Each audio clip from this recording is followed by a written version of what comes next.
Bon, eh bien, bonjour Erwan Lehou et merci d'être avec nous pour cet Bonjour. entretien que nous réalisons en vue du stage syndical de ce jeudi 20 avril au SNES Toulouse, un stage consacré à la neutralité. Alors, je mets plein de guillemets, on en mettra beaucoup des guillemets autour de cette notion de neutralité dans cette journée. Après celui qu'on a fait l'an dernier, qui portait sur la laïcité, et celui-là, on l'a voulu questionnant une nouvelle fois la neutralité et en se penchant sur les influences que subit ou ouais, qui sont en contact avec l'école, les influences, une école sous influence. C'est comme ça qu'on l'a intitulé ce stage-là. Donc, je vais d'abord te remercier d'être avec nous pour cet entretien, te présenter rapidement et puis ensuite te soumettre quelques questions qu'on s'est posées ici et que les collègues aussi qu'on a euh, questionnés, auxquels on a soumis un questionnaire avant ce stage, nous ont proposé. Donc, tu es actuellement chercheur doctorant en sciences de l'éducation, rattaché au laboratoire CIRCET ESCOL, j'ai bien tout dit, C'est à ça. l'université Paris 8. Alors nous, ici, au SNES Toulouse et plus généralement au sein de la FSU, on connaît bien ce laboratoire-là, puisque c'est celui auquel appartiennent Stéphane Bonnery, et puis avant, ou ils sont peut-être toujours attachés, je ne sais pas trop, Elisabeth Bautier et Jean-Yves Rochex, qu'on a déjà fait venir dans des stages syndicaux ici à Toulouse. Tu es du coup également membre de l'Institut de recherche de la FSU, un institut qui nous est cher, évidemment à la FSU, qu'on connaît aussi bien parce qu'on a fait plusieurs fois venir, et dernièrement, le 13 mars, pour notre stage Toutes et tous capables, son président, qui est Paul Cousin. Et tu es par ailleurs enseignant en sciences économiques et sociales, cette année en disponibilité, mais dans la nouvelle région académique Normandie. Pour ce qui est de la fin des présentations, tu as, si j'ai bien retenu, commencé tes recherches plutôt sur le soutien scolaire, ce qui sera l'objet d'une des questions qu'on va te poser. Et puis, tu as publié d'ailleurs à cette occasion un ouvrage aux éditions Sileps avec l'Institut de recherche de la FSU qui s'appelle Payer pour réussir. Ouais. Euh, alors, on n'est pas à la télé, je ne peux pas le montrer là, mais bon, on pourra rappeler la référence lors du stage. Et puis, voilà, tes recherches ont bifurqué progressivement plutôt vers l'orientation et les politiques d'orientation et leurs effets sur les jeunes, sur les élèves. J'ai bon? C'est ça. Je te Bon. remercie. Très bien. Alors, moi, je ne me suis pas présenté parce que je l'oublie à chaque fois. Je suis Jérôme Lounet, en charge de la formation syndicale pour le SNES FSU Toulouse et enseignant de mathématiques au Collège Fermat de Toulouse. Voilà. Donc, pour ce stage que nous avons intitulé exactement La neutralité de l'école en question, une école sous influence. Alors, avec un point d'interrogation. Après donc une journée qu'on avait consacrée l'an dernier à la laïcité, est-ce que tu pourrais, dans un premier temps, nous rappeler ce qu'on entend par neutralité à l'école et d'où procède l'obligation de neutralité des enseignants? Hmm. D'abord, je crois qu'il faut rappeler que la neutralité comme obligation, elle arrive dans le cadre légal assez récemment, avec l'article 1 de la loi du 20 avril 2016, qui modifie l'article 25 de la loi Le Pors de 83 et qui oblige les fonctionnaires, pas seulement les enseignants, les fonctionnaires, à la neutralité, en même temps qu'elle leur garantit la liberté d'opinion. Donc, si on résume, les fonctionnaires sont libres d'avoir leur opinion, mais ils ne peuvent l'exprimer dans le cadre de leur fonction. À côté de ça, il faut faire la différence avec l'obligation de réserve, qui, elle, n'est pas tout à fait dans le cadre légal, mais qui revient souvent dans les jurisprudences, et qui, elle, est plutôt une obligation de mesure des propos.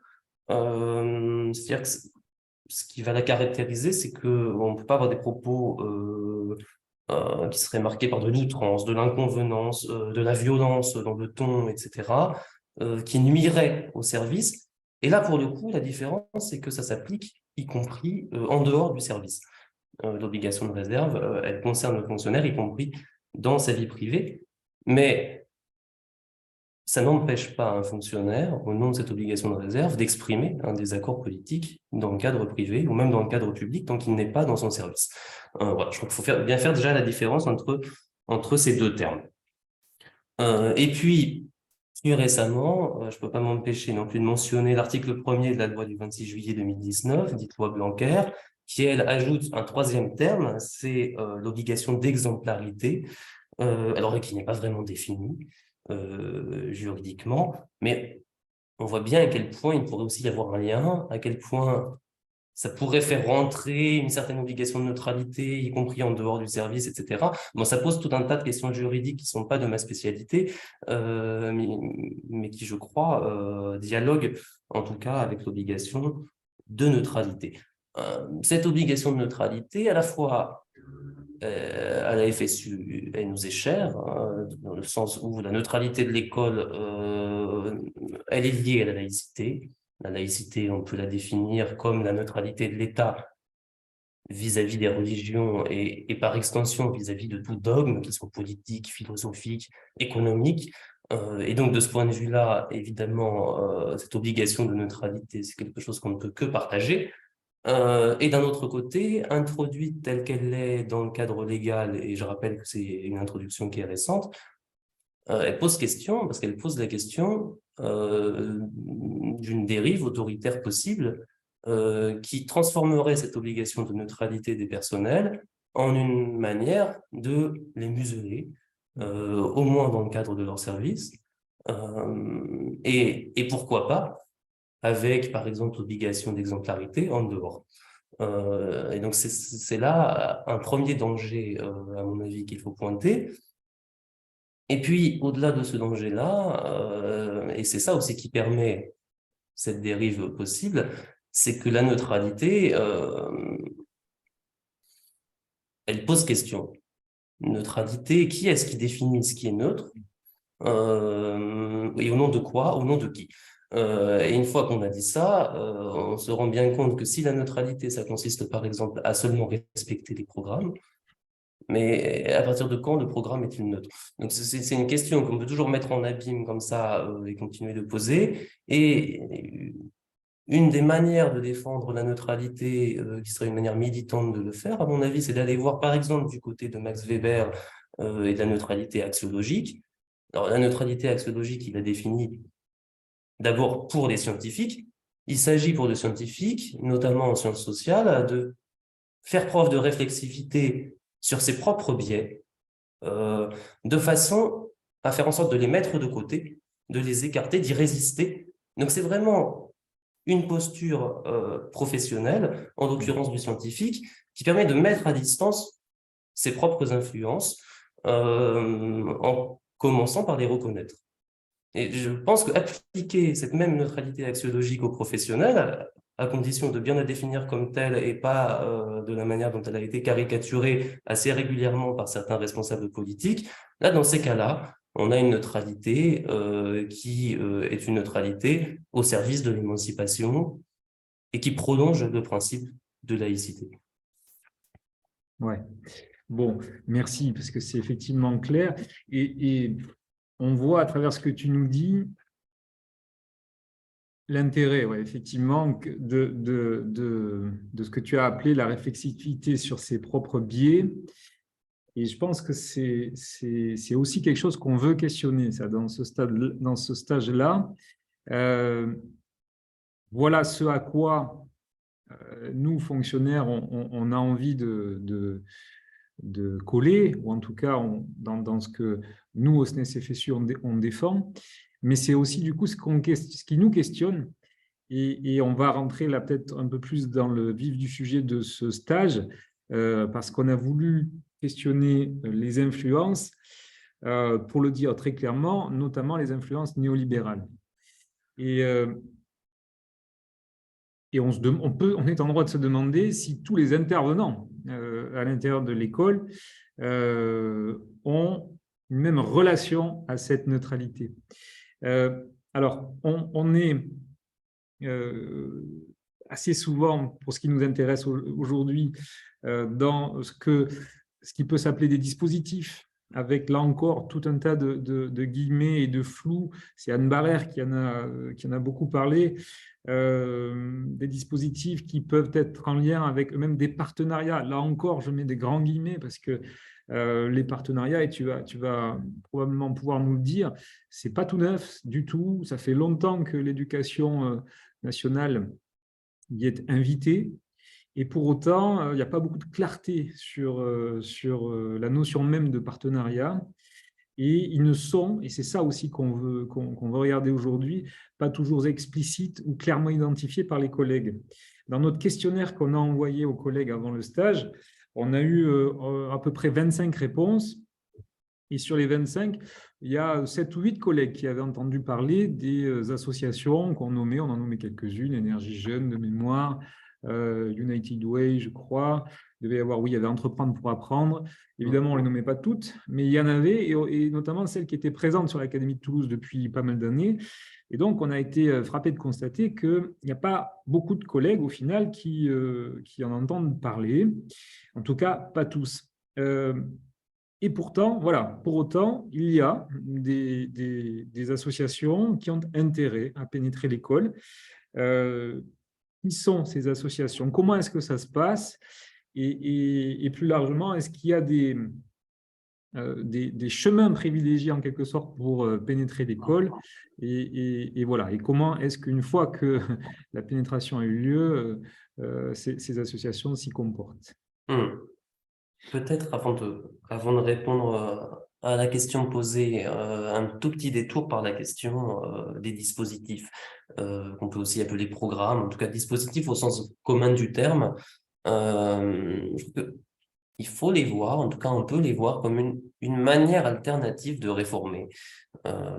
Ces dispositifs, alors ils peuvent faire appel à des partenariats, ils le font souvent, mais pas nécessairement. On peut aussi avoir des dispositifs qui sont 100% maison, si je puis dire. Mais dans tous les cas, ces dispositifs, ils ont une force, c'est qu'ils permettent de réformer par petits bouts. On voit bien quand on a une réforme d'ampleur, même si la résistance est difficile, et peut-être plus difficile qu'avant, mais ce serait l'objet d'un autre stage, et en tout cas c'est l'objet de réflexion assez courante au sein de la FSU et du monde syndical. Mais dans tous les cas, par exemple, une réforme comme l'introduction de Parcoursup et tout ce qui est allé autour, aussi bien réforme du lycée que loi ORE, ça a donné lieu à des résistances. C'est quelque chose qui a fait du bruit et qui continue d'en faire aujourd'hui. Réformer par des dispositifs, c'est réformer par petites touches, c'est réformer par des petites choses qui ne sont pas obligatoires, dans lesquelles chacun est libre de s'inscrire. Et donc, c'est d'autant plus difficile d'y résister parce que, tu l'as dit, on ne le voit pas toujours, c'est parfois invisible, on ne sait pas où est-ce qu'il a lieu. Et puis, chacun est libre de s'y engager. Donc, c'est aussi quelque chose qui vient des collègues. Donc, on compte sur la liberté des collègues, sur leur esprit d'initiative, sur des fois, comment dire, j'y reviendrai, mais sur le fait qu'ils ne voient pas trop d'autres solutions, faute de solutions apportées de façon plus structurelle pour s'engager dans ces dispositifs. Et à partir de là, ça pose un vrai problème pour y résister. Bref, je voulais faire cette petite parenthèse. Je reviens sur la question des partenariats qui s'inscrivent, on l'a dit, dans des dispositifs et qui s'inscrivent aussi plus largement dans dans un long appel à l'ouverture de l'école. Et d'ailleurs, dernièrement, on avait le livre de l'ancien ministre Jean-Michel Blanquer qui s'appelait « L'école ouverte ». Il s'inscrit vraiment dans ce processus, dans cet appel à l'ouverture de l'école. C'est quelque chose qui n'est pas nouveau, c'était une revendication, y compris de la gauche, de l'éducation nouvelle, dans lequel s'inscrivaient par exemple Célestin et Élise Freinet. Sauf que si on remet les choses dans le contexte de l'époque, déjà on avait non pas l'école, mais on avait deux ordres scolaires très distincts, le primaire et le secondaire, et celui qui était tout particulièrement visé, c'était aussi le secondaire, qui était un ordre classique, très fermé sur lui-même aussi. Et quand on parlait d'ouvrir l'école, c'était pas tant y faire rentrer du monde que le fait d'ouvrir les contenus. Et de fait, on a bien assisté petit à petit à une ouverture de l'ordre secondaire tout particulièrement, avec la création de la filière moderne, qui mettait les humanités un petit peu plus de côté, en tout cas on limitait la place au profit de disciplines nouvelles qui étaient peut-être plus ouvertes sur le monde économique, sur le monde industriel, sur le monde social. Et puis ensuite, on a eu les filières A, B, C, etc. Et les filières que l'on connaît, enfin que l'on a connues jusque assez récemment. Un dernier exemple assez marquant, c'était justement les sciences économiques et sociales, qui répondaient à cet impératif d'ouverture de l'école. D'ouvrir sur quoi? Sur des questions sociales, sur des questions économiques, sur qu'est-ce que c'est que le chômage, par exemple, sur qu'est-ce que c'est que consommer, etc. Donc, l'ouverture de l'école, c'était avant tout ça qui était visé. C'était aussi l'ouverture sur les langues régionales. Par exemple, prendre en compte l'environnement dans lequel vit l'élève. Bref, je ne vais pas trop développer là-dessus, mais ouvrir l'école, c'était d'abord ça. Et c'est à partir des années 70, je dirais, qu'on peut situer progressivement un changement. C'est ouvrir les contenus, mais ça va être aussi ouvrir à des acteurs extérieurs.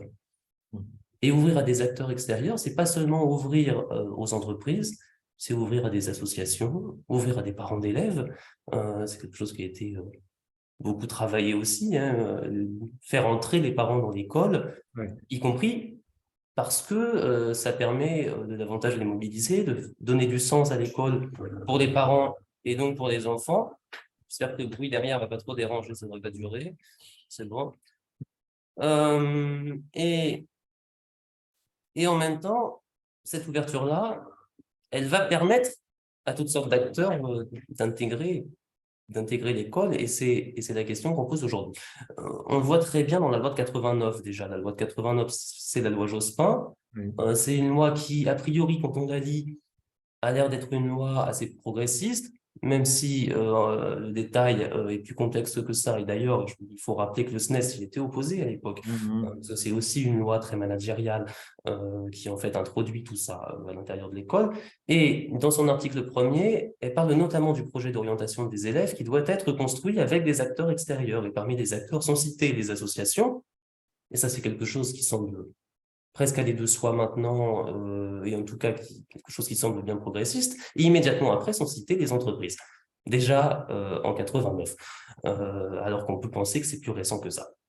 Bon, dans la réalité, les entreprises, elles vont très peu intégrer l'école, sinon peut-être dans la voie professionnelle, mais il y a plein d'autres raisons de faire entrer les entreprises dans la voie professionnelle, y compris dans la définition des programmes. Mais pour ce qui est des voies générales et technologiques, les entreprises vont rester très largement en dehors. Et dans un premier temps, les associations qu'on va voir entrer dans l'école, ce sont avant tout les associations de l'éducation populaire. Oui. Des associations qu'on connaît bien en tant qu'enseignant, d'autant qu'on y est parfois engagé. En tout cas, à l'époque, c'est des associations qui très largement sont animées par des enseignants eux-mêmes. Il faut dire qu'à l'époque, on assiste, pour le dire vite, à une crise du militantisme qui touche les partis politiques, les mutuelles, les syndicats, on le sait, qui touche aussi l'éducation populaire. Et l'éducation populaire elle-même a ce besoin de se renouveler, de toucher un nouveau public, en tout cas de le toucher différemment, parce qu'elle ne le touche plus toujours dans des actions militantes traditionnelles. Et donc, entrer dans l'école, c'est aussi une manière pour l'éducation populaire de se reproduire, de poursuivre ses activités, et en même temps, petit à petit, de changer de nature, même si ce n'est pas forcément ce qu'elle souhaite, parce qu'à la clé, on va avoir des financements d'État, parce que ça va amener une professionnalisation du milieu. Progressivement, c'est plus, en tout cas, plus seulement des bénévoles, mais ce sont des professionnels qui vont intervenir, etc. Donc, ce sont les mêmes assos, mais qui petit à petit vont muter. Oui. Et puis, l'éducation populaire va, dans cette mouvance, continuer à changer. On le voit bien avec la FEV, par exemple, pour ceux qui connaissent, une association qui intervient dans le domaine du soutien scolaire, mais qui, à la différence des tout premiers, le fait de façon individualisée, alors qu'avant le soutien scolaire, dans la toute première charte, dans les années 90, ce sont des actions collectives. Et c'est une association qui va, dans les années 90, militer également pour que l'accompagnement scolaire ne soit plus seulement scolaire. Et d'ailleurs, on va passer de la première à la deuxième charte en 2001 à l'accompagnement à la scolarité. Et à la scolarité, c'est un petit changement de terme qui veut beaucoup dire. On introduit aussi l'accompagnement aux activités culturelles, etc. Donc, c'est une association qui va intervenir sur le fond de cette façon-là, tout en s'inscrivant dans la tradition de l'éducation populaire. Et d'ailleurs, ce sont d'anciens militants de l'UNEF qui l'ont créé, et donc qui restent très liés au milieu militant.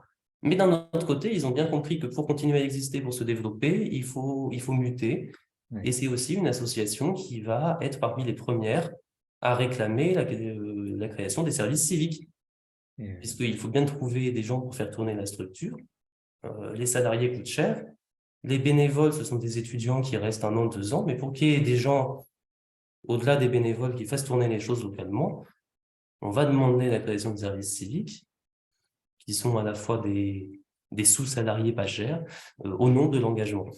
Et cette asso-là, elle va jouer un rôle pivot, un petit peu. Et puis derrière la FEV, on a de nouvelles associations qui arrivent, comme, en ce qui me concerne, moi, quand je fais mes recherches sur l'orientation, comme Article 1, comme Chemin d'avenir, comme Job IRL, et je ne vais citer que celle-là, mais il y en aurait bien d'autres, celle-là c'est pour des plus connus, qui en ce moment font la promotion non plus de l'accompagnement scolaire, mais du mentorat. Oui.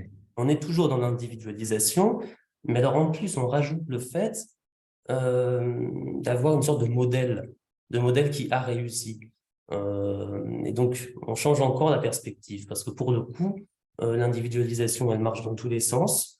Et puis la réussite, quand on regarde qui sont les mentors, c'est rarement l'ouvrier, quand bien même il a réussi à obtenir un statut tout à fait confortable grâce à des acquis sociaux, etc. C'est pas ça le modèle de la réussite du mentor, c'est plutôt le cadre du privé qui est le mentor. Donc, on introduit en plus cette dimension-là, affective aussi. Ça va avec l'introduction des soft skills, etc. Au sein de l'école. Voilà. Donc, il y a tout ça. Et dernière chose, ces associations, elles vont poursuivre la mutation sur la forme entamée par la FEV. Elles recourent massivement au service civique, mais pas que. Elles sont largement financées. Et les entreprises, elles vont rentrer par là. Elles vont très peu rentrer directement. Par contre, elles vont rentrer par du mécénat auprès de ces associations-là. Non seulement le mécénat qui va consister à financer ces associations, et on se doute bien que s'il y a financement, c'est qu'il y a aussi sur le fond, peut-être pas une intervention directe, mais en tout cas, des façons de voir le monde qui sont assez partagées. Et puis, au-delà de ça, le mécénat, c'est aussi du mécénat de personnel. Des entreprises privées vont pouvoir mettre à disposition leurs salariés, là encore en général des cadres, pour qu'ils interviennent au nom des associations dans les écoles. Oui. Voilà, alors, je ne sais pas si je continue 2 minutes sur cette question-là. Qu'est-ce que font ces associations dans l'école? C'était la fin de la question. Oui, Ouais, voilà. si je ne suis pas trop long, je peux peut-être en dire 2 mots. Le discours de ces associations-là, c'est un discours qui, ça va dans ce que je disais sur la question des modèles, hein, mais qui est extrêmement compatible avec les valeurs du néolibéralisme, donc qui prône l'individualisation et qui surtout abandonne, contrairement à ce que faisait encore la FEV, abandonne l'idée de lutte contre les inégalités au nom de la réalisation individuelle. Ce qu'il faut, c'est que chacun puisse se réaliser, on ne sait pas trop comment dire ce que ça signifie, parce que ça pose la question de ce que c'est que la réussite.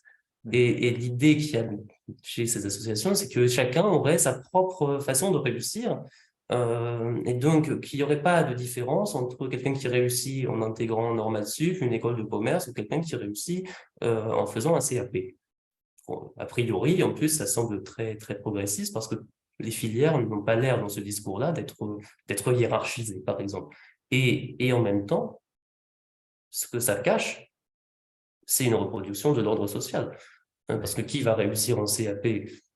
C'est souvent celui dont les parents sont eux-mêmes issus de milieux ouvriers. Donc, il aura évidemment réussi en CAP et peut-être qu'il aura un travail tout à fait intéressant, etc. à la sortie, mais il n'empêche qu'il n'aura souvent pas le salaire qu'auront ses camarades qui seront devenus cadres du privé après HEC. Et surtout, il n'aura pas de pouvoir sur le monde.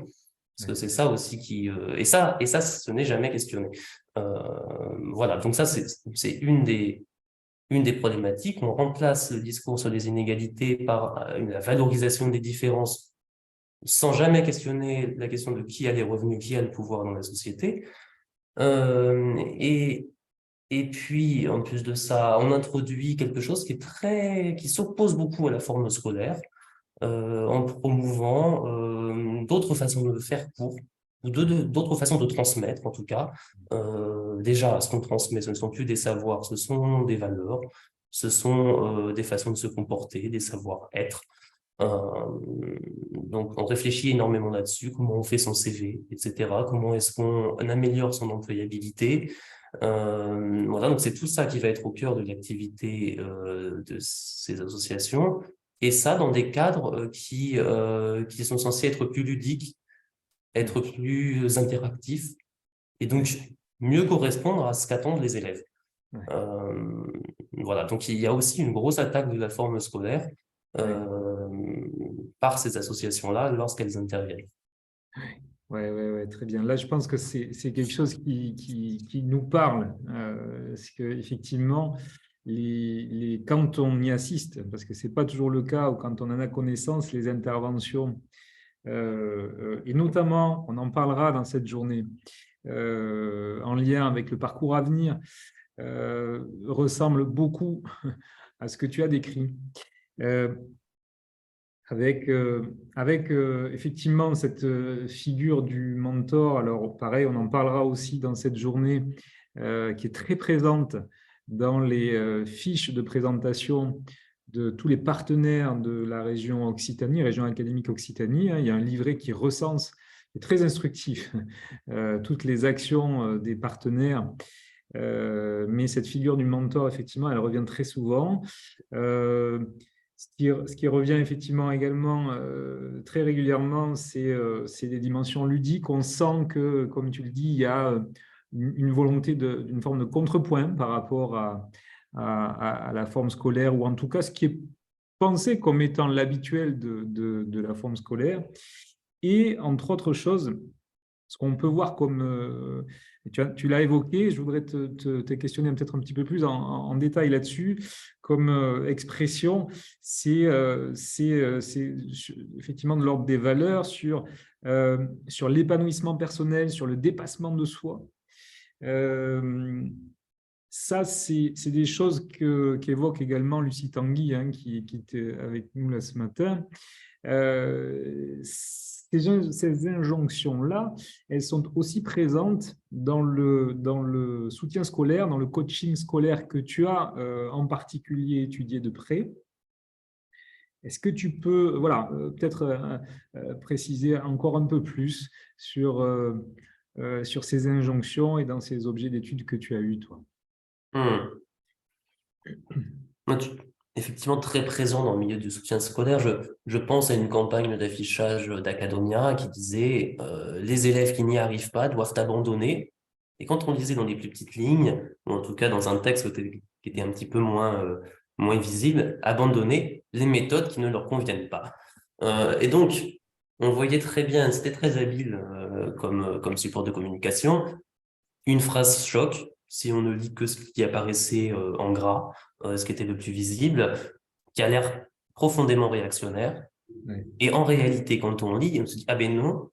Enfin, des gens qui sont tout à fait progressistes, qui sont en faveur même du tous capable, puisque, en fait, personne ne doit abandonner, il faut simplement changer de méthode.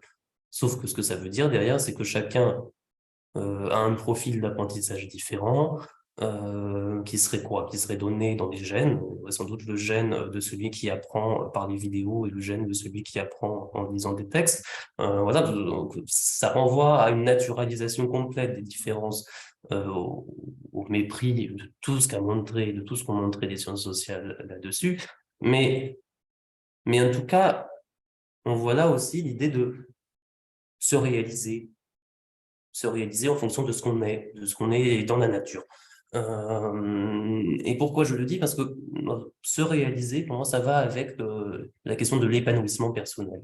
S'épanouir, c'est ça. Ce serait épanouir Une fleur qui s'épanouit, c'est une fleur qui s'ouvre en fonction de ce qu'elle est dans la nature.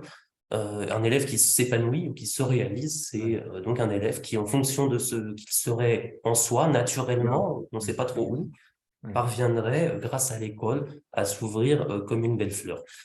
Sauf que c'est pas ça le rôle de l'école. Mais je vais y revenir dans un second temps. En tout cas, si on ne fait pas cette déconstruction-là, qu'on n'a pas toujours le temps de faire, ça a l'air d'être tout à fait progressiste. Et puis de l'autre côté, on a en même temps se dépasser, voire dépasser les autres. On a en même temps tout un discours très présent, sans avoir peur de la contradiction, qui est beaucoup plus dans l'ordre de comment dire, de la compétition, pour le coup de la compétition scolaire. Et donc, on peut se demander un petit peu comment est-ce que ces acteurs-là arrivent à avoir ce qui semble comme un double discours, en passant dans la même phrase de la question de l'épanouissement à cette question de se dépasser, de l'ambition, de réussir à mettre les bonnes choses et faire les bons calculs sur Parcoursup, etc. Parce que c'est aussi ça. Donc, comment est-ce qu'ils arrivent à mettre tout ça dans un même pot commun? Je dis, il y a une contradiction apparente. Il y a une contradiction apparente. Cette contradiction-là, je crois il faut vraiment revenir sur d'où vient la question de l'épanouissement dans le discours critique de l'école. Je disais tout à l'heure, les associations ont eu tendance à remplacer la question des inégalités par la question de la diversité. Ça s'inscrit dans un même mouvement de renouvellement de la critique pas seulement de l'école, mais du capitalisme dans son ensemble, qui commence dans la seconde moitié du XXe siècle, mais qui est très visible à l'occasion de mai 68. Ça, c'est ce qu'ont bien montré Boltanski et Chapelot dans leur ouvrage Le Nouvel Esprit du capitalisme, à un moment où les syndicats, plutôt que de mettre en avant tout la nécessité d'avoir des hausses de salaire, etc., vont mettre en avant d'autres mots d'ordre. On ne veut pas perdre notre vie à la gagner. On veut pouvoir aussi se réaliser au travail. Le travail ne doit pas être une prison, ça doit aussi être un lieu où véritablement on a le droit de réfléchir, où on a la main sur les décisions, sur ce qui est produit, quel est le sens du travail. Donc, a priori, c'est évidemment un discours qui est éminemment progressiste. Si on le lit avec la critique classique, la question des inégalités. Or, toute la force du patronat à l'époque, ça va être d'extraire de cette critique qu'il qualifie de critique artiste du capitaliste les éléments qui sont les plus compatibles avec la marche classique du capitalisme, à savoir la question de l'épanouissement, précisément parce que s'épanouir, ça ne veut pas dire grand-chose, et que derrière, on va pouvoir y mettre à peu près tout et n'importe quoi. La question de la réalisation de soi, encore une fois, qui renvoie vraiment à une vision naturalisante de l'individu. La question, effectivement, de la volonté de s'exprimer, d'exprimer sa différence, d'exprimer qui on est vraiment, qui permet de faire complètement oublier la question des inégalités d'une part, et puis qui va en fait être tout à fait compatible avec le nouveau management public et privé d'abord d'ailleurs. Au nom de la liberté de se réaliser, on peut dire que chacun est libre de réaliser ses objectifs comme il l'entend, tant que les objectifs sont atteints. Voilà une belle façon de récupérer la réalisation de soi. Et ça va être la même chose dans le cadre scolaire. Cette critique artiste, on va la retrouver. Elle va se développer dans le cadre scolaire contre la critique plus classique de l'école qui avait été notamment introduite par les travaux de Lucien Sèvres ou par les travaux de Pierre Bourdieu, qui démontraient que l'école participait à la reproduction sociale. Ça, c'était la critique très forte dans les années 60, 70. À partir des années 80, 90, y compris les socialistes, par exemple, vont introduire cette critique beaucoup plus artiste de l'école, en disant l'école, c'est l'école de l'ordre et de la discipline, c'est une école qui est insuffisamment ouverte sur le monde, c'est une école qui ne permet pas à l'individu de s'épanouir, mais on y revient, voilà, l'épanouissement individuel. Or, s'épanouir. Mais c'est ce que je disais tout à l'heure, ça peut tout à fait vouloir dire s'épanouir en réussissant dans une filière d'élite que s'épanouir dans une filière professionnelle. Alors sans aucun dédain pour les filières professionnelles, mais ça pose vraiment la question qui n'est pas posée dans cette critique de qui a le pouvoir, comment sont partagés les revenus. Et si on fait l'impasse sur ces questions-là, on dépolitise la critique artiste, et donc ça va être tout à fait compatible avec on se réalise, un peu comme on entend, celui qui veut jouer la compétition scolaire, il la joue, celui qui veut moins la jouer, il la joue pas, tout est dans la nature, et ce faisant, on valide complètement les influences, précisément, pas les influences en termes idéologiques cette fois-ci, mais les influences de la société sur des individus, et donc la reproduction sociale. Ok, bon, bah écoute, là-dessus, là encore, ça donne de l'eau au moulin qui est le nôtre pour la journée, et aussi à ce à quoi on avait pensé comme question suivante. Parce que bah, ça éclaire bien, oui, ça éclaire bien le rôle que joue un syndicat qui n'est pas n'importe lequel, qui est le MEDEF, dans les interventions dont il est question, dans les partenariats qu'on questionne nous, et en particulier en Occitanie, mais pas simplement, parce que le MEDEF a signé, enfin même édité un manifeste, hein, ils appellent ça un manifeste pour l'éducation, l'enseignement supérieur, qui est toujours d'actualité, fin 2016. Et ce qui est... Alors, je l'ai sous les yeux, donc je le montre comme ça, mais voilà, on le montrera lors du stage. En première page, bon voilà, hein, c'est clairement écrit, éducation, enseignement supérieur, mais il n'y a pas de croissance durable sans un système éducatif performant. Alors ça, c'est des choses qui vont nous heurter, nous, enseignants, parce que c'est encore une fois, bon, mon choix n'est pas anodin, je fais le choix de présenter un document du MEDEF, mais ben, on ne raisonne pas comme eux. Et pourtant, quand on lit dans ce manifeste, en page 7, ce qu'ils appellent la synthèse des propositions. Je le montre à la caméra, mais je vais en citer quelques-unes. Là, on est frappé, vraiment frappé de la proximité avec ce qui est mis en œuvre à l'école depuis quelques temps. Il y a 5 propositions. La première proposition, c'est priorité donnée à l'école primaire. Tiens, là, on entend Jean-Michel Blanquer. À l'intérieur de cette priorité, il est question d'une prise en charge différenciée des élèves selon leurs capacités cognitives et leur niveau d'acquisition des savoirs fondamentaux. Là, c'est du Blanquer, vraiment tout craché. Deuxième proposition, une obligation de résultat des acquis individuels mesurés en fin de CM2 et en fin de scolarité obligatoire. Bon, là, c'est encore complètement ce à quoi nous sommes exposés. Troisième proposition, intensifier l'acquisition de la culture et des outils numériques. Quatrième proposition, et alors là, c'est ce vers quoi on tend actuellement beaucoup, diffusion d'évaluations standardisées permettant de détecter de façon précoce les élèves en difficulté. Là, on pense à toutes les évaluations certificatives et qui arrivent notamment, moi je suis enseignant de mathématiques, qui arrive avec le plan collège et qu'on va avoir pratiquement chaque année. Et puis, bon, il y a une dernière proposition, valorisation de la diversité des approches pédagogiques. Donc là, c'est un petit peu plus flou, mais quand même, je le redis, une grande proximité avec ce qu'on vit. Comment est-ce qu'on peut les expliquer, ces proximités?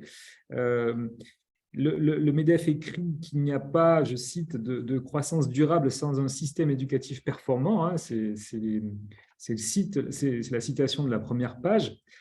Il prône l'investissement dans le capital humain.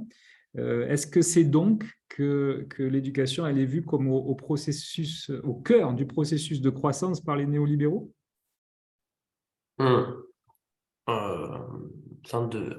Plein d'éléments de réponse qui sont peut-être pas forcément, comment dire, dans l'ordre le plus adéquat. D'abord, je suis frappé par les points communs entre ce que peut faire Blanquer, ce que peut continuer de faire aujourd'hui Ndiaye, hein, parce que en se limitant à Blanquer, on oublie parfois qu'en changeant de ministre, on ne change pas toujours la politique qui est menée. Mais cette ressemblance-là avec ce que peut dire le MEDEF, mais aussi avec ce qu'on peut retrouver dans les programmes de l'extrême droite. C'est une bonne partie des choses, par exemple, la priorité donnée à l'école primaire, cette volonté d'avoir un socle commun, souvent qui intègre le collège avec le continuum bac-3, bac+3, lycée, enseignement supérieur de l'autre.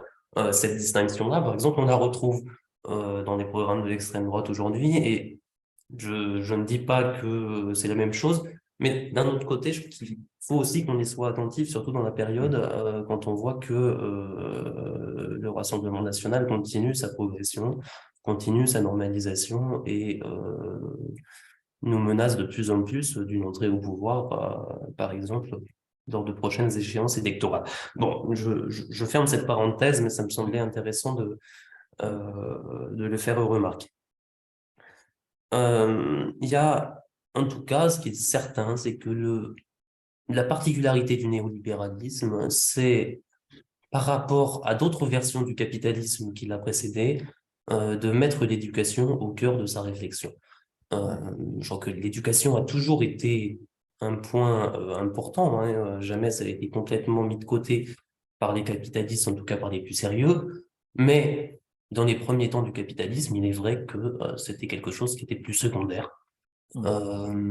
Et aujourd'hui, ça apparaît comme une priorité, et c'est souvent une des erreurs que l'on fait de penser que les néolibéraux ne font pas de l'école une priorité. On a dans nos slogans souvent faire de l'éducation une priorité. C'est très juste, mais d'un autre côté, on n'est pas les seuls à en faire une priorité. Il y en a d'autres qui le font avec d'autres objectifs qui sont tout à fait différents des nôtres. Donc, la question, c'est une priorité, pourquoi faire? Ouais. Il y a deux influences théoriques. Il y a d'abord l'économie du développement, qui a bien montré que une nation se développe, un pays se développe, une économie, pour parler en termes plus modernes, mais finalement ça reviendra un peu à la même chose, une économie se développe à condition que, ou en tout cas se développe d'autant plus que la population a un haut niveau d'éducation. Et ça, c'est quelque chose qui n'est pas si nouveau. Et c'est d'ailleurs pour ça que, déjà dans l'après-guerre, à la Libération, le capitalisme accordait à l'éducation une place qui était très importante. Il y avait déjà des objectifs en termes d'accès au baccalauréat, etc., des objectifs en termes de massification, alors avec des contradictions qui étaient importantes, parce que par exemple, on craignait qu'une population trop éduquée soit aussi une population qui puisse se retourner contre le pouvoir. Mais d'un autre côté, on sentait bien que si on voulait développer l'industrie, développer l'économie en général, on avait besoin d'une main-d'œuvre de plus en plus formée. Et c'est encore plus vrai depuis les années 70-80, depuis le néolibéralisme, que il y a ce constat ou cette croyance, je ne sais pas, ce serait à discuter, que désormais, on entre dans ce qu'on appelle l'économie de la connaissance. Ouais. Et que désormais, ce qui fait la richesse, c'est la connaissance. Alors, je ne rentrerai pas dans ce débat, mais on est aussi dans l'ordre de la croyance. On arrive après les 30 Glorieuses à la fin d'une époque de forte croissance, et on se demande bien comment est-ce qu'on va poursuivre, sachant qu'on se rend compte qu'on ne peut sans doute pas avoir une croissance matérielle illimitée. D'autant plus qu'il y a aussi le début des prises de conscience écologiques, etc. Et donc, la connaissance, l'information, le numérique aussi, aujourd'hui, on a vu avec le métaverse, par exemple. Voilà, c'est autant de mirages, parfois, qui peuvent être vus comme une manière de continuer à faire de la croissance, alors que matériellement, on n'y arrive plus. Mais peu importe, à la limite, que ce soit une croyance ou pas, en tout cas, on a ce premier élément-là qui fait que, par exemple, le processus de Bologne, la stratégie de Lisbonne, tout ce qui, au niveau européen, cadre des politiques de l'enseignement supérieur depuis quelques dizaines d'années, ça se fait au nom de la compétitivité et au nom de la construction de l'Europe comme première économie de la connaissance du monde. Donc, que ce soit vrai ou pas, en tout cas, c'est un argument fort pour faire des réformes et rendre les systèmes éducatifs plus performants. Parce que derrière, c'est ça. On peut faire de l'économie de la connaissance si on a des systèmes éducatifs qui vont avec et qui sont taillés pour faire de l'économie de la connaissance et pas pour faire autre chose. Et puis, donc ça, c'est la première influence théorique importante.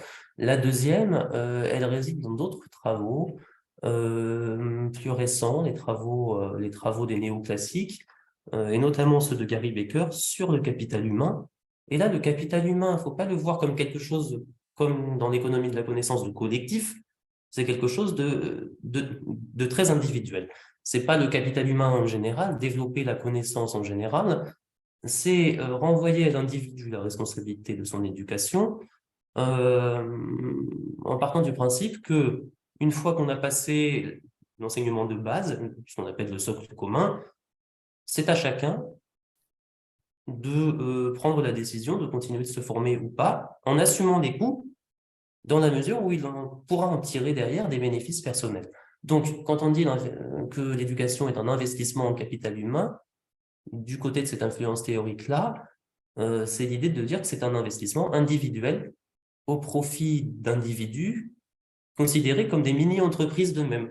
Ouais. Chacun serait libre de s'arrêter, de dire finalement je m'arrête là, je vais tout de suite sur le marché du travail avec le brevet des collèges, mais ça suffit à avoir un SMIC et après tout, compte tenu de mon niveau scolaire qui était un peu moyen, c'est pas très sûr que j'aurais pu aller beaucoup plus loin et donc c'est plus sage de m'arrêter maintenant, où chacun est libre de se dire moi, je suis prêt à assumer les coûts de 3 ans, 6 ans, 7 ans de plus pour aller jusqu'au master.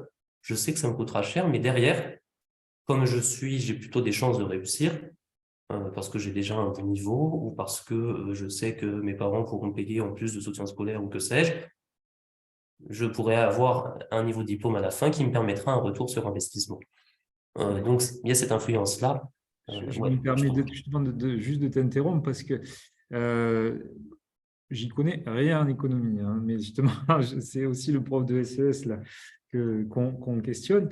ouais. Mais ça tend à faire penser que cette vision-là, que ça sous-estime au moins, voire ça nie complètement toutes les autres types enfin, tous les types de déterminismes sociaux, et que ça renvoie au final chaque individu, et pour ce qui nous concerne et nous intéresse, chaque élève, à sa propre responsabilité si jamais, après, dans un cadre, j'imagine, relié, tu peux nous le dire là aussi, d'égalité des chances, si on a donné à chaque élève la possibilité de réussir, s'il ne réussit pas, ça le renvoie à sa propre responsabilité aussi.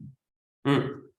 Oui, oui, évidemment. Alors, en même temps, que ce soit l'économie de la connaissance ou que ce soit le capital humain, on est dans des modèles. Donc, personne ne prétend que la réalité fonctionne ainsi, mais c'est plutôt des modèles vers lesquels il faudrait tendre. Donc, après, ce qui est très fort de la part notamment des associations qu'on a citées, c'est que quand on discute un peu avec elles, aucun des acteurs ne prétend que ça marche comme ça. Ouais. Par contre, précisément, ils seraient là pour faire en sorte de mettre de l'huile Ouais. dans la machine pour qu'ils tendent vers ce modèle idéal. Donc, ce serait l'idée d'aider chacun à faire ses choix. L'éducation à l'orientation, ce serait ça. On a à partir de la fin de collège un marché éducatif, puisque chacun fait ses propres choix, ses propres investissements. De l'autre côté, il y a aussi des établissements qui sont libres de proposer leur offre. Et sur ce vaste marché éducatif, puisqu'on sait très bien que l'information, elle n'est pas si parfaite que ça, puisqu'on sait très bien qu'il y a des inégalités, c'est ça la force, c'est qu'ils ne le nient pas, ils sont capables de le reconnaître. On va créer des acteurs qui sont un peu à ce que Pôle emploi serait au marché de l'emploi, mais ce serait l'équivalent sur le marché éducatif, des acteurs qui aident les gens à faire les bons choix d'orientation en prenant en compte tous les différents éléments du calcul. Voilà. Alors évidemment, en réalité, ils sont loin, ces acteurs-là, de permettre à chacun de faire ce calcul, et quand bien même il le serait, mais c'est un peu aussi une question qu'il faut qu'on se pose, c'est pourquoi on se bat. Est-ce qu'on se bat pour que dans ce modèle-là, chacun soit libre de faire le calcul à information égale en se dégageant des influences, ou est-ce qu'on se bat contre ce modèle-là parce qu'on ne souhaite pas que l'éducation fonctionne comme un marché. Parce que les indications, c'est pas seulement qu'il y a de possibles inégalités en fonction d'où on vient, c'est aussi que dans ce cas-là, les choix les plus rentables, c'est toujours les choix qui sont des choix qu'auraient fait les employeurs.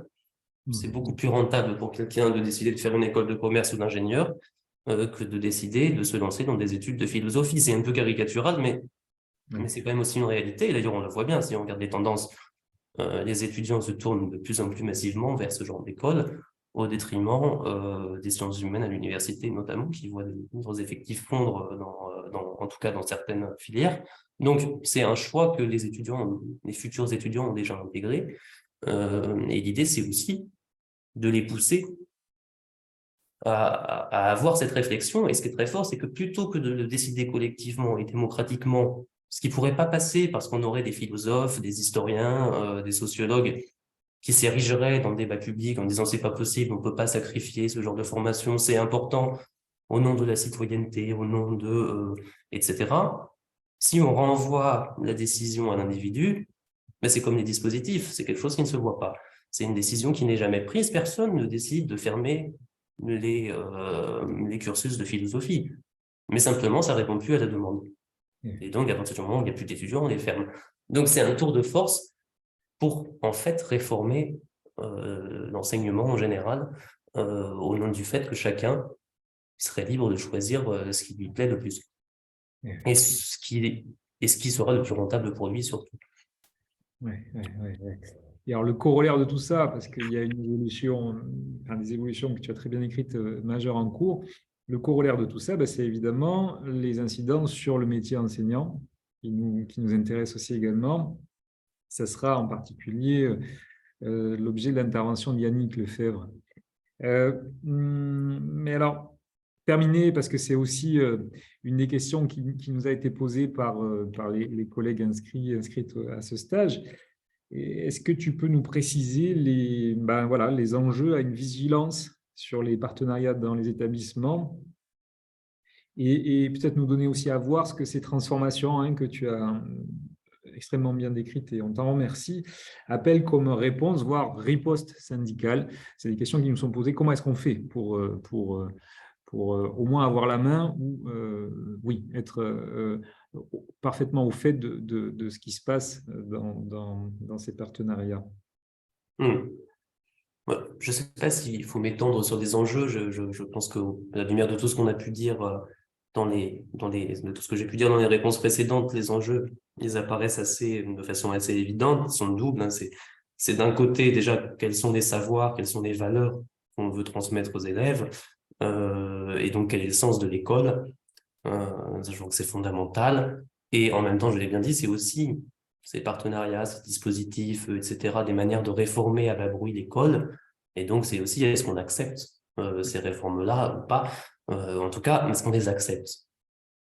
Est-ce qu'on fait en sorte qu'elles ne se réalisent pas? Parce qu'il ne s'agit pas d'accepter ou pas, il s'agit de savoir comment on y résiste. Parce que moi, je crois pas, en tout cas pour ce que ce soit dans mon expérience en tant qu'enseignant jusque pendant 5-6 ans avant de commencer ma thèse, ou maintenant que je suis sur le terrain dans les établissements dans lesquels je mène mon enquête, j'ai pas vu d'adhésion massive des enseignants à ce genre de dispositif, et encore moins aux partenariats qui vont avec.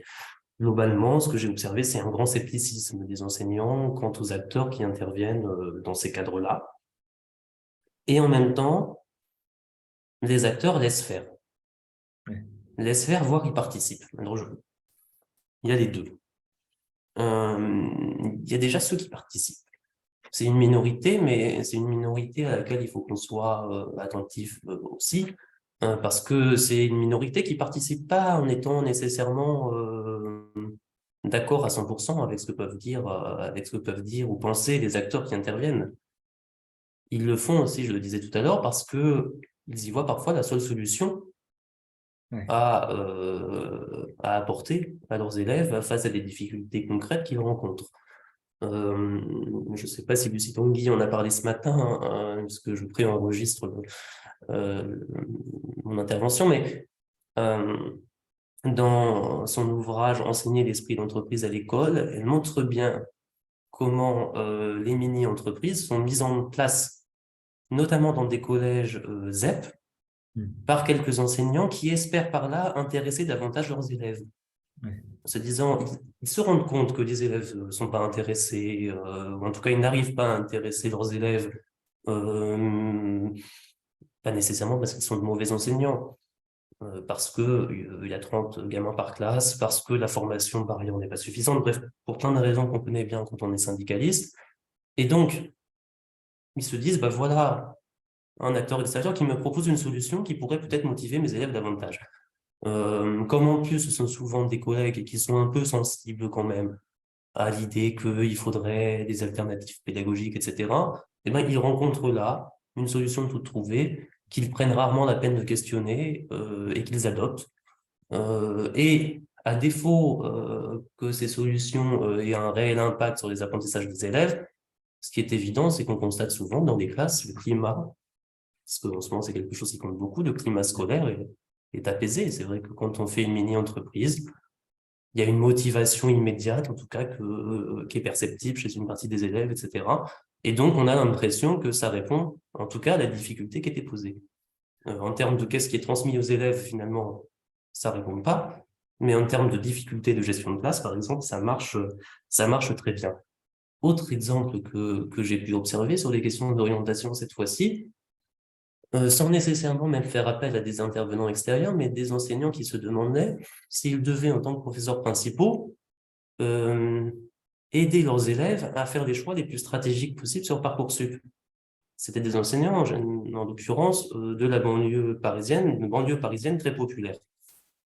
Et ils étaient pour certains même militants très à gauche, qu'ils étaient absolument contre la manière de faire fonctionner Parcoursup, ils trouvaient ça scandaleux.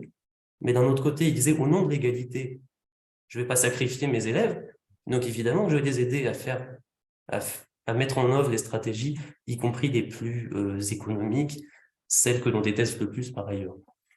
Et donc là, il y a une contradiction entre les valeurs personnelles et ce pourquoi on s'engage dans le métier et ce qu'on est obligé de faire au nom du fait que, en tant que prof, on a beau avoir des convictions, on a aussi des élèves qui sont en face de nous, des élèves auxquels on est attaché, des élèves pour qui on souhaite le meilleur, évidemment, et qu'en même temps, quand on a un élève de ZEP qui parvient à intégrer une grande école, on y voit aussi une sorte de revanche, et c'est aussi une manière de se dire que on a au moins réussi quelque chose, même si le système continue de tourner par ailleurs. Et donc, on ne peut pas donc complètement jeter la pierre aux collègues qui s'engagent malgré tout dans ce genre de cadre. Alors, après, qu'est-ce qu'on fait? Donc, à l'échelle individuelle, c'est assez compliqué.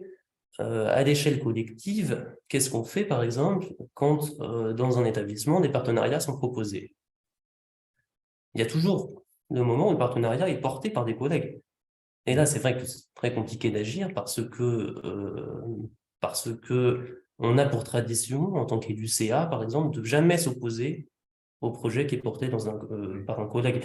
Alors, et je ne pense pas que ce soit forcément une bonne solution que de dire on rompt avec cette tradition-là, pour plein de raisons. Parce que c'est se mettre des collègues à dos, parce que c'est montrer nos divisions face à des hiérarchies.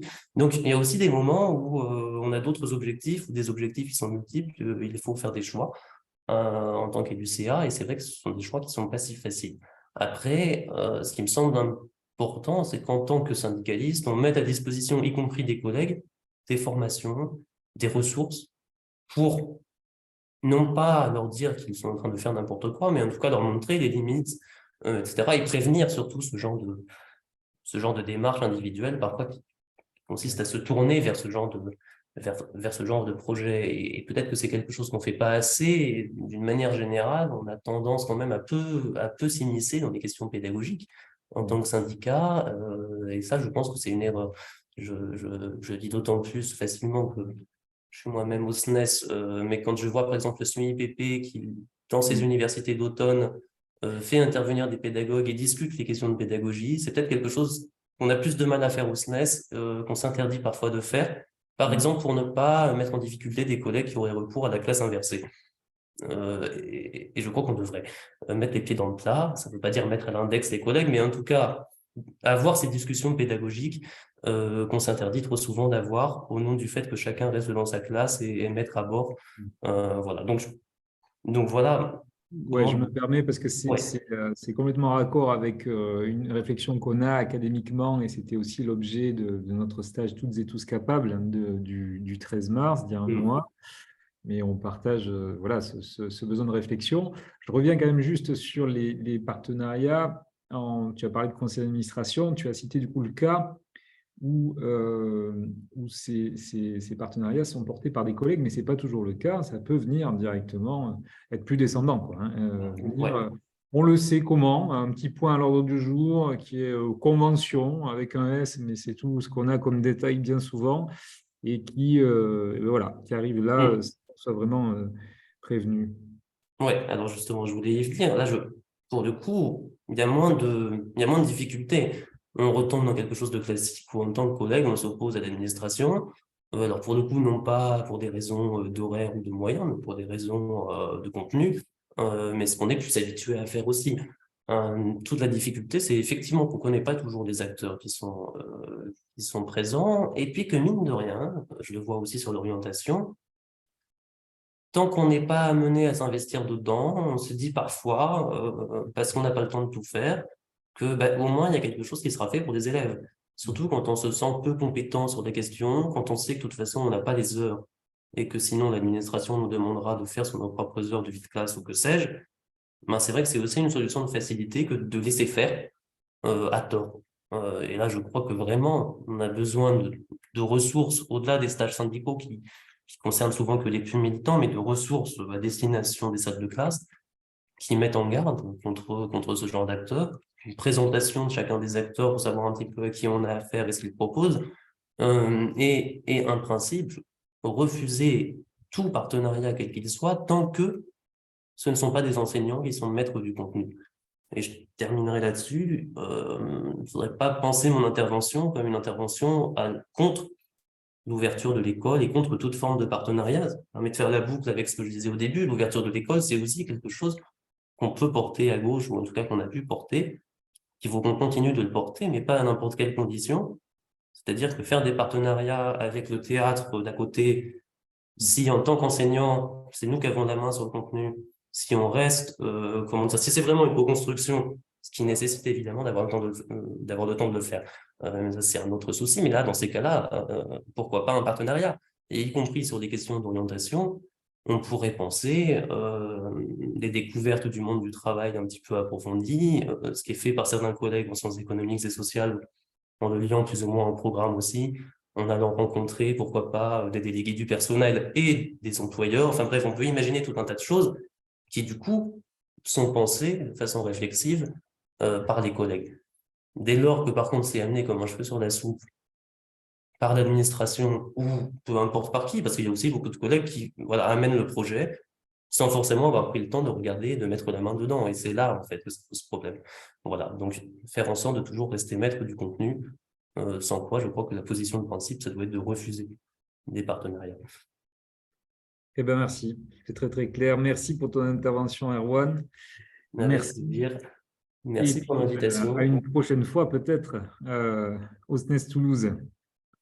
Et Avec bonnes grand vacances. plaisir. Merci également. Enfin, bon stage d'abord et bonnes vacances ensuite.